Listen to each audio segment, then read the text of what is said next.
Welcome to the SPE podcast, powered by the Society of Petroleum Engineers. You're listening to SPE Live. How relevant is well intervention in today's oil and gas landscape? The audio from this episode was previously recorded on March 3rd, 2025. Good morning, everybody. Welcome to this SPE Live. Today, we're going to be talking about how relevant is the well intervention in today's oil and gas landscape. My name is Carlos Torres. I'm the CEO of Royal Oaks Energy Services. And I'm also the SPEI North America Regional Director. Allow me to introduce our guest today. Before I say that, the SPE Live today will last about 30 minutes. We encourage you to ask questions during the chat in the program. We want to make this as interactive as possible. We have two fantastic guests with us. And it is my pleasure now to introduce them. So we have Luis Castro. He's the asset surveillance and intervention leader for Baker Hughes. He's passionate about sustainability, maximizing the performance of existing assets to sustain the energy demand. He holds a chemical engineering degree from the Universidad Simón Bolívar in Caracas, Venezuela, and a master's in management from Hamline University in St. Paul, Minnesota. Luis was also the 2023 SPE ICoTA conference chairman and is currently based in Houston. Welcome, Luis. Our second guest is Manuel Chavez. He's a highly accomplished mechanical engineer with over 25 years of expertise in the oil and gas industry. He began his career with Schlumberger and later on joined Shell Venezuela in 2003. He transferred to the Shell in the U.S. In 2008. Since then, he has excelled in completions and well intervention engineering, managing complex projects and leading engineering teams globally for Shell. As a subject matter expert in cultivate technologies, he coordinates Shell's global subject matter experts network. His extensive experience spans in diverse environments, including Lake Maracaibo and U.S. offshore operations. Luis and Manuel, welcome to SPE Live. There you are.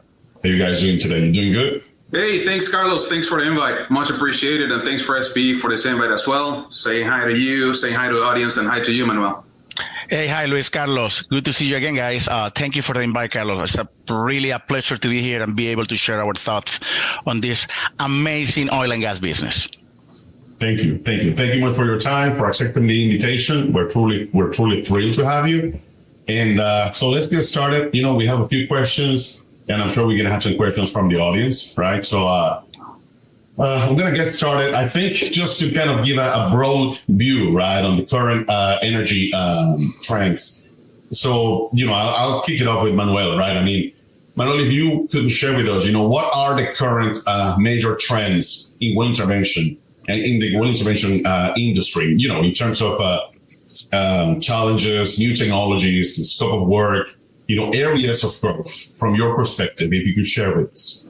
Carlos, thank you for the question. Very interesting and very deep question, by the way, Carlos. I would focus on two main trends that we have at this point, especially in a moment of the world where we have a lot of technology coming in, new things like AI, which is part of the technology portion of the business. And of course, it's going to give us the possibility to take a fast decision while performing well intervention and optimizing well production.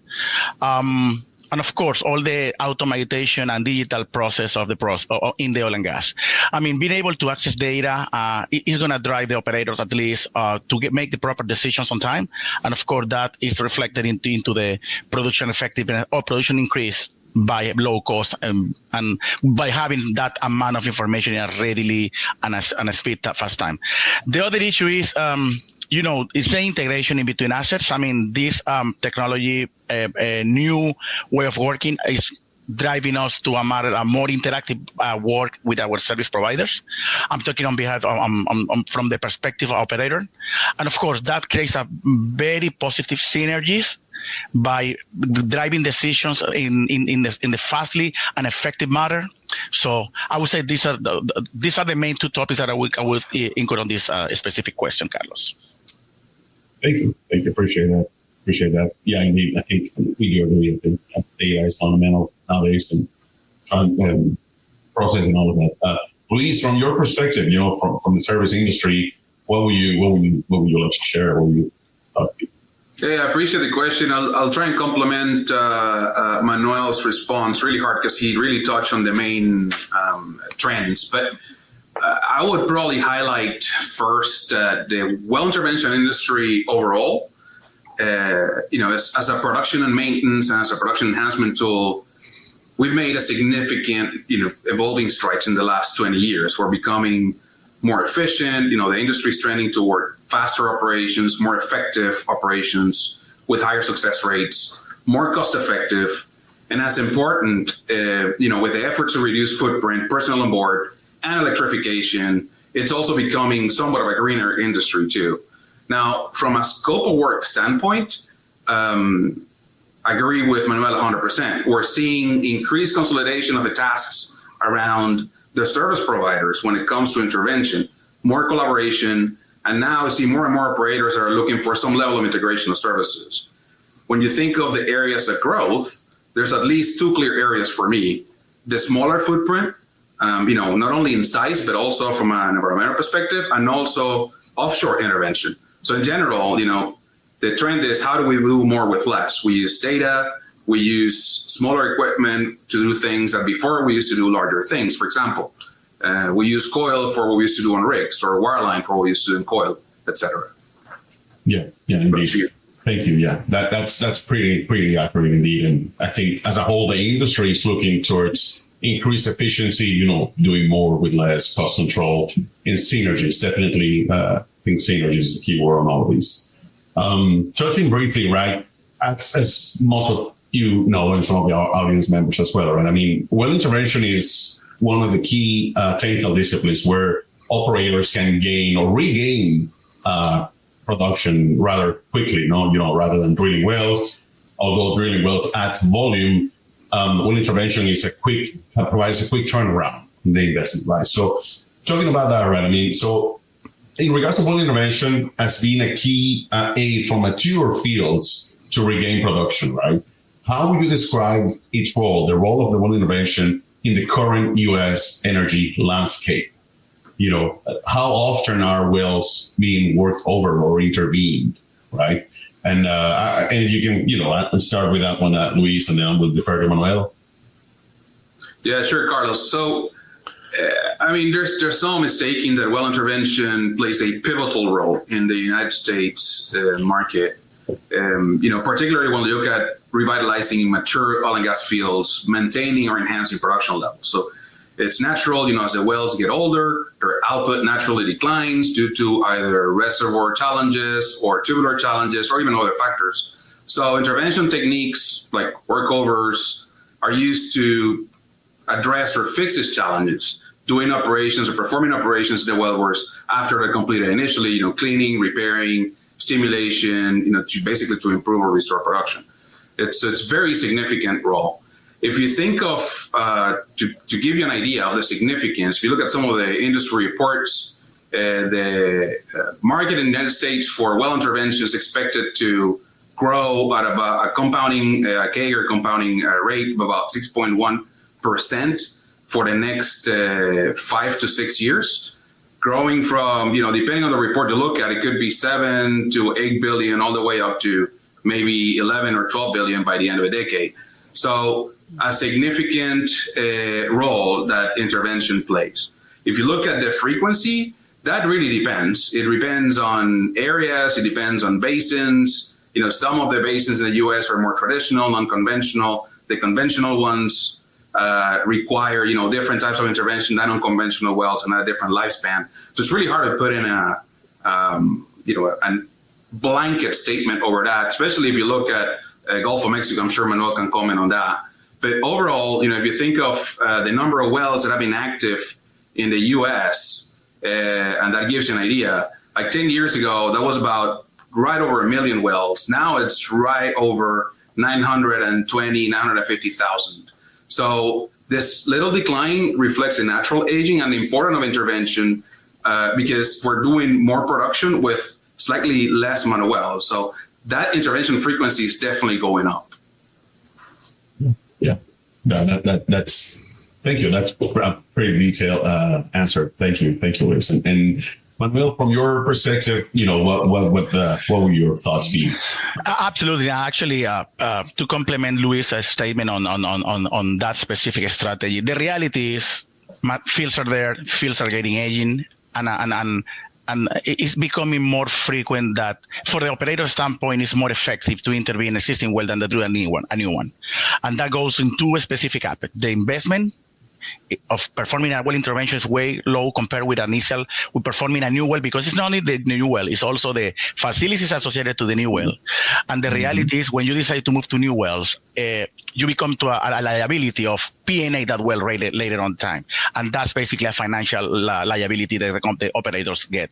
So it's clear that the well intervention portion is becoming more attractive from the beneficial production standpoint, and it's also the operational cost is way low compared to drill a new well.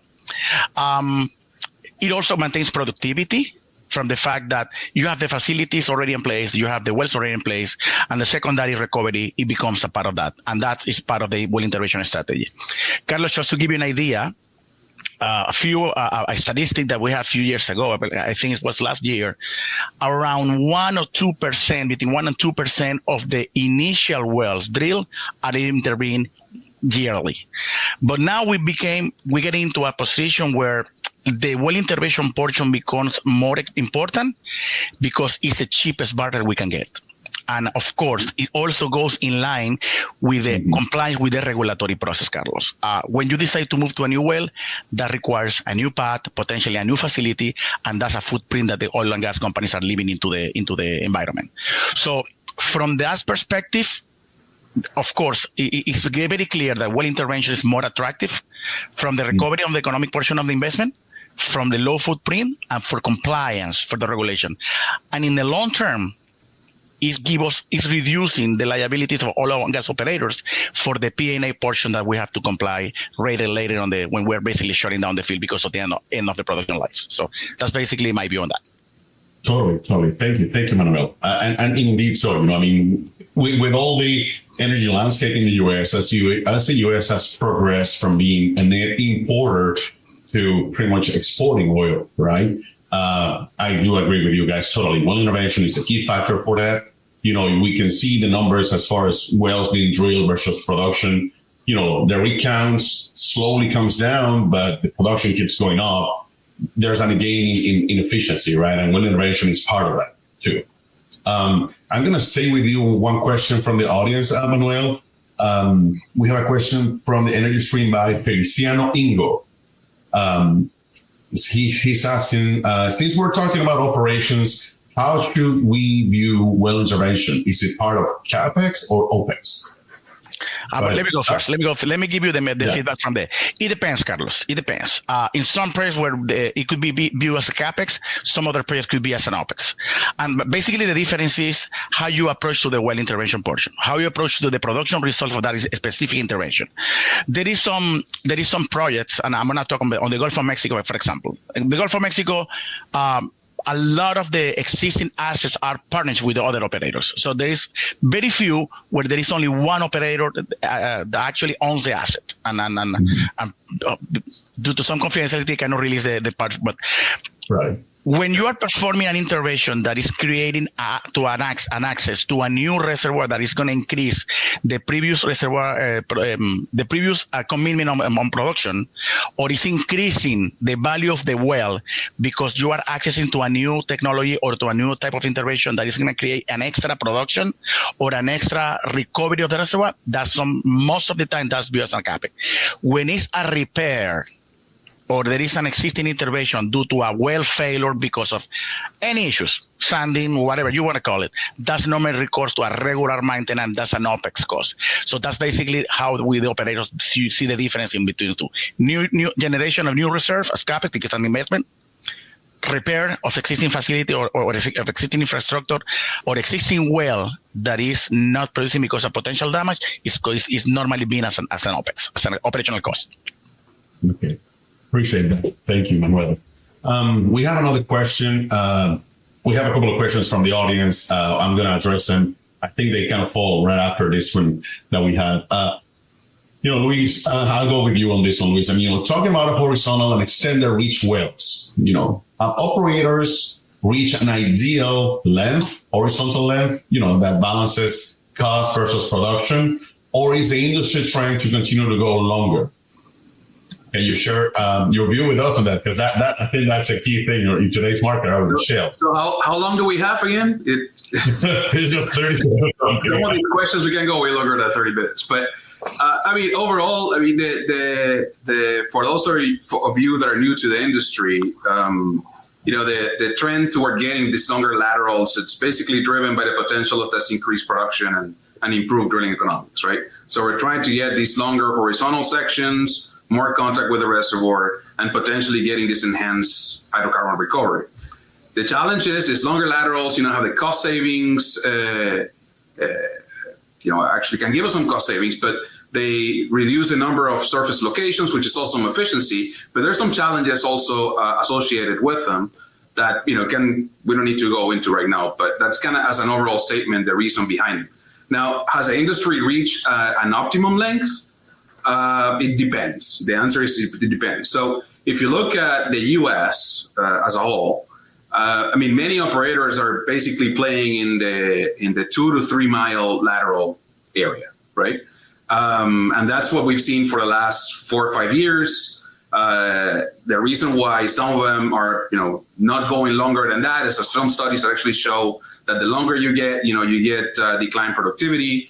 That's a whole different conversation. But if we have to look at just North America, probably 2 to 3 miles. Now, there's some challenges with getting things longer than 3 miles, by the way. Like, for example, you need to get that acreage that's nearby or next over, so you can actually keep drilling your well farther and farther. However, internationally, where you have a lot of national oil companies and they don't have the restrictions on the acreage, this is not a limitation. So if you go to places like the Middle East, you can see wells that are reaching over 30,000 measure depth, easily like 25 horizontal or 20,000 plus horizontal, right? So the answer is it depends on what part of the world you are, that, what are you going to get? So Americas, 2 to 3 miles, international, it could be anything, as much money as you have. Carlos, can I complement Luis' question from the perspective? Sorry. Go ahead. I'm going to add another bullet point to Luis' outstanding statement. No matter, from the operator's perspective, it's always a relation in terms of how much productivity can you recover from a well. The reality is the delivery of the oil through the reservoir is have a massive impact in how long you want to drill the well. And it's simple, Carlos. Let's assume that you had a Ferrari and your car is marked 100 miles per hour. You may want to have 150 miles per hour, but the Ferrari is designed for 100 miles per hour. So if the reservoir itself has a low productivity or the effectiveness of placing a frac or a stimulation or whatever, it's not driving you to the point that you recover at least the volume that you want to recover from the well, no matter how far you go. And literally sometimes that's a wasted money because the well is going to produce what the well is going to produce. So you can push to the limits, but it's not going to go over that. So that's the reality, Carlos. It's a and Luis and myself were laughing at the beginning because there is always the same question in everything in your life, and there is not a straight answer. It's a lot of information point that you need to take in consideration to see what is the most efficient length that you can deal in a specific reservoir. And as Luis mentioned, there is reservoir that accept big laterals because they have the delivery for that specific, from the production standpoint, I'm not saying, for that specific length. But there is wells that you literally drill in excessive lengths and it's not producing because the reservoir itself is not capable to produce to that the amount you want it. So it's not just drill long. Right. And that's appreciate that. I think that provides a good insight on that. I'm going to follow with you on that, Manuel, now on a question we have here. If you can expand your answer to the following, right? To answer, we have a question by Sushma Ban. She's the technical director for data analytics. How do you prioritize your assets for intervention based on, ease or production value? And then I have a couple of other questions from the audience. If you can expand your answer on that, Manuel. It's always, this is a money business, Carlos, and the reality we prioritize where we see more value and for the company and for the stakeholders. there is some scenarios that the attractiveness of an intervention could be potentially high in risk, but high in value. So we are tending to make a balance in terms of the effectiveness and the POS of the intervention itself and the value at the end of the day. There is some time that we need to perform intervention based on regulation, Carlos. And I'm going to mention couple of things on the Gulf of Mexico, which is massively regulated by the U.S. government, federal government. It's been years where the only portion of intervention that we perform in the Gulf of Mexico are related to integrity issues, not necessarily to production. So, and I mention this because the only drivers for the intervention is not only to get more production. Sometimes the value of the intervention is to regain access or regain well integrity and comply with the regulations. So to answer the question, production value, is a key, and I would say that's one of the top drivers, but it's not the only one. It's also comply with the regulation and comply with the stakeholders request. Sometimes we need to perform, for example, Carlos, a P&A in the Gulf of Mexico of existing well because of failed subsurface valve, or potentially because the well intervention, the production gaining from that well is not enough to pay for the value of the intervention itself. I don't know if I'm explaining myself very good, but sometimes you need to perform intervention because of mandates, not necessarily of production value. Okay, production value, yeah. So I totally see what you say. I mean, basically, operators have to manage their portfolio to comply with government regulations, production increase, and all of the different activities. Yeah, thank you, Manuel. So we have a question from the audience. I'll let you answer this one first, Luis. Question is from LinkedIn. Freddy Alberto Navarrete from Colombia is asking, what is the market perspective for Latin America and Colombia in terms of operational opportunities affected by policies? Additionally, will there be opportunities for new technology applications? I'll let you have to go at it first, Luis, and then Manuel. Okay, again, how much time do we have? I'll be as quick as possible. That's a very good question, Freddie, and I truly appreciate it. So let's focus on Colombia in particular, because Latin America is a big continent. There's different places there. But I think the opportunities for Colombia are huge. Why? Simply two reasons. Number one, you mentioned policies. Absolutely. The abandonment market there is something that has to be taken seriously. If you look at, the ANH or the Asociación Nacional de Hidrocarburos, what they're doing, trying to drive abandonment forward with their experience in the past few years, really important to consider and to take into account as we take it seriously, like I said. And number two, Colombia is basically a huge mature field, right? It's a mature asset. It's, I think it's like 95% or 92% of their production comes from mature fields. So the opportunities for intervention in Colombia are huge, and they're expanding every day. Opportunities for new technology also really, really big, because there's some challenges inherent to the country, and not only to Colombia, but some other Latin American countries as well. What has to be weighted against also is the economical application of such technologies and the buy-in from the operators. So that's something that has to be managed really well. But overall, I think opportunities in Latin America are huge, specifically in Colombia. Big opportunities for both intervention and abandonment markets, yes. Thank you, Luis. We have time for one more question. Manuel, I'm going to ask you this one, and then we kind of have to go back to Q&A. Yeah, absolutely. Right. Thank you, Carlos. Just to complement Luis, as Luis mentioned, massive production in Colombia is coming from the existing wells. But let me mention this. Even though there is no new discoveries onshore Colombia, there are some new discoveries offshore Colombia. I don't know if you heard about that, Mr. Navarrete, but Shell drilled a couple of years ago 2 wells offshore Colombia, Gorgon wells. There were 2 wells that were tested. Going to the challenge and working in Colombia, definitely there is very limited offshore capability from for example, facilities offshore to deliver offshore logistics. There is very complex environment for the importation process of new technologies, especially for the offshore environment. But going into the portion of the opportunities is massive. I mean, the Colombia having that amount of existing wells, where we're keeping that production is a key because it's coming from mature fields. Intervention is massive, and of course, new developments such as the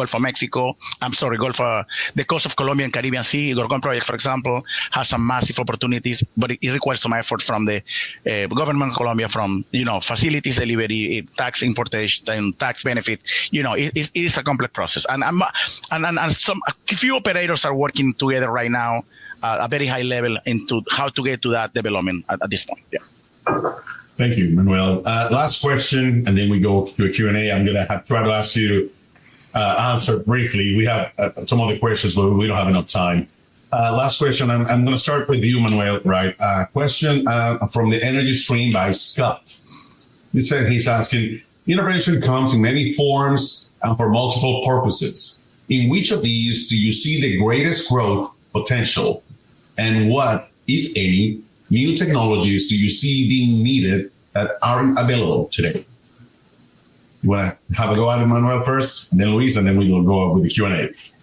Definitely, Carlos, I see a lot of value on, especially when we're talking long reach, is a cultivating portion. And I'm going to mention two specific topics. There is a big opportunity in growing in 20K equipment, which is new fields, for example, in the Gulf of Mexico, are getting into those type of pressure. Those equipment simple doesn't exist. So there is a few developments on that. We're moving to that area. And in the land operation, every time we're getting longer. So we are moving now to technologies that give us that accessibility to the bottom section of the well, which is very limited at this point. I'm going to mention an example in Permian Basin. There is a massive operation in Permian Basin. And from the operator, one of the challenges we have is getting to the toe of those wells. And secondly, the access to service. Because we are sharing, the service providers are massive in the middle area, but the amount of wells that we're dealing are even higher and faster. So sometimes we have to wait for service provider availability because everybody's busy. So the opportunities there, and of course, not being able to all the time have access to a service provider because of the busy market, it drives a massive opportunity for the automation, where we basically open and close, operate well, optimize well by AI or automation or robotics or any of those technologies. So I see a lot of value on that specific role. Okay. Thank you for that. Luis, would you like to add your thoughts on it? Hey, I think Manuel covered it really, really well. The only thing I would probably add is not as much on the technology side, but on the market side as a whole.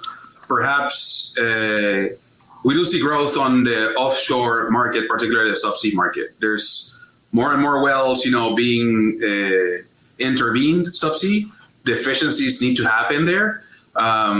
We have, a few ways that we're trying to create on how to actually access that and make it faster. But yeah, definitely long laterals, high pressure equipment, and subsea market would be my top three. All right. And we have time for maybe two more questions. Question from Emmanuel Asanga from LinkedIn. And I'll let you start with this one, Luis, and then we'll refer to Manuel. How do you think well intervention will evolve in the next 15 years as alternative energy becomes more popular? That's a really good question, but actually that's a question that dovetails perfectly. And by the way, full disclosure, I don't know Emmanuel, but that is a perfect question to have at last and close out today, or towards the end of today's SPE Live. Right now, about 70% of the world's production of hydrocarbons comes from mature assets. By the end of a decade, that's going to be about 80%. I can only imagine that in 15 years, that number will go higher. That's the expectation the industry has. So what that means, if you consider the energy demand around the world, is that well intervention will have an even more pivotal role in the energy industry. As these alternative energies become more popular, all these assets that we currently have will keep required maintenance because it will still have a place in the energy landscape. So I can only see well intervention evolving into a much more important role in the next 2 decades. Yeah. Thank you, Luis. Go Thank ahead, you, Luis. Manuel. Outstanding answer. I'm going to give you the operational perspective. Definitely, yes, we're moving to that transition. I would say that it will be a little bit slowed down nowadays because I don't know, you see some other operators, but the investment in the alternative energy has been reduced a little bit. I think the oil and gas companies are focused today in trying to recover as much as they can on the oil and gas and the conventional oil and gas. But the reality, looking into the well intervention portion, when we start increasing that transition between oil and gas to the alternative energies, let me tell you guys, somebody have to plug back the wells. There is millions of wells that have been in place now producing today. Some of them are going to produce in the next few years. Those wells needs to be PA as per regulation. So even though we are not using the well intervention portion of the business to create value or increase productivity, we're going to be using a lot of those technologies to P&A the wells that we're doing. We cannot leave those holes open. So there is a massive environment because when this one is becoming more alternative energy, greener, all legacy assets have to be legally closed. And that involves a massive intervention. Yeah, thank you, Manuel. And I'm just going to add to that a really quick comment before we wrap up. You know, last week it was the North America Student Symposium in the University of Southern California, California.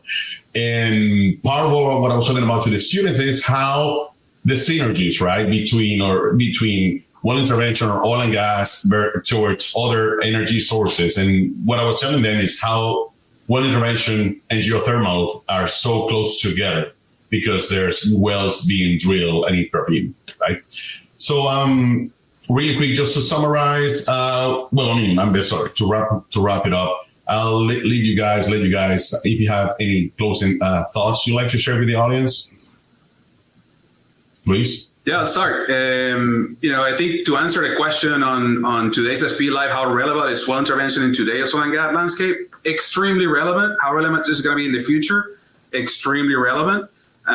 We are filling a huge gap in the industry on, Manuel mentioned, integrity, well abandonment, increase of production. The entire well life cycle intervention is there. So we have a huge role. That's going to be the same in the future, probably even bigger. So I encourage you to our attendees to make sure that you pass on this message. I think we have a very important task as an industry to make sure that we have this generation that comes right behind us to take over, because there's going to be a lot of work to do in the future, not only to increase production, but also to make sure that we comply with regulations. So there's a lot of work to do on the increase of production. There's a lot of work to do on closing out and making sure that we can transition to the future.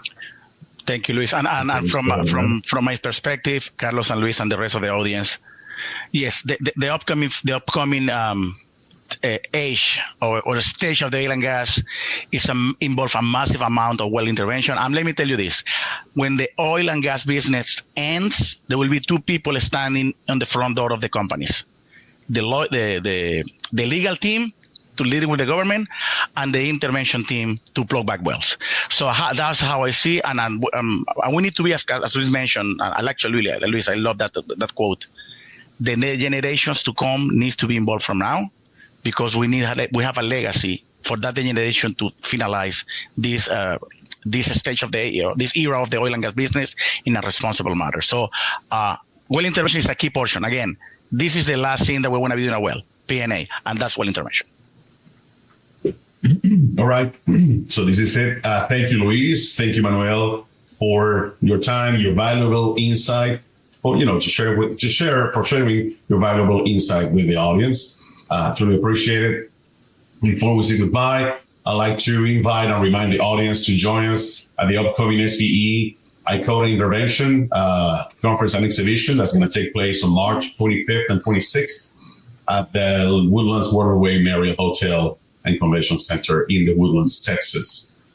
These guys will be there. I'll be there. There's going to be plenty of outstanding professionals where you can, share your knowledge, do some networking, and most importantly, attend the technical sessions where you'll have a key insight on technologies and interesting things being done. So with that said, We thank you all and see you on the next one. Thank you, Luis. Thank you. Thank you, Carlos. Thank you, Manuel. Thanks, audience. Thanks for listening to the SPE Live podcast. For more content, visit the SPE Energy Stream, the industry's digital pulse, at streaming.spe.org. If you enjoyed today's show, don't forget to subscribe and review. Join us next time on the SPE Live podcast.